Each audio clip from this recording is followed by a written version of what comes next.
মৃত্যুশয্যায় মহাবীর Alexander তার সেনাপতিদের ডেকে বলেছিলেন, আমার মৃত্যুর পর আমার 3টে ইচ্ছে তোমরা পূরণ করবে। আমার প্রথম অভিপ্রায় হচ্ছে শুধু আমার চিকিৎসকরাই আমার কফিন বহন করবেন।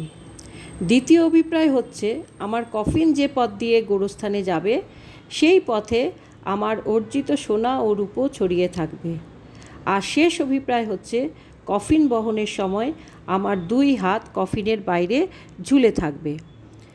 আলেকজান্ডারের এই কথা শুনে সেনাপতি আশ্চর্য হয়ে গেলেন। তাকে প্রশ্ন করলেন তিনি কেন এই ধরনের অভিপ্রায় প্রকাশ করেছেন। দীর্ঘ শ্বাস গ্রহণ করে আলেকজান্ডার বললেন, আমি দুনিয়ার সামনে 3টি শিক্ষা রেখে যেতে চাই।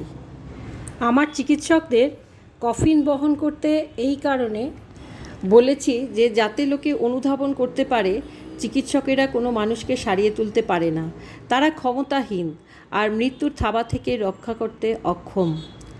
গোরস্থানের পথে সোনাদানা ছড়িয়ে রাখতে বলেছি মানুষকে এটা বোঝানোর জন্য যে সোনাদানার একটা কণাও আমার সঙ্গে যাবে না।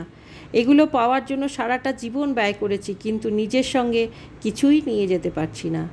মানুষ বুঝুক এসবের পেছনে ছোটা সময়ের অপচয়। আর কফিনের বাইরে আমার হাত ছড়িয়ে রাখতে বলেছি মানুষকে এটা জানাতে খালি হাতেই পৃথিবী থেকে আমি চলে যাচ্ছি।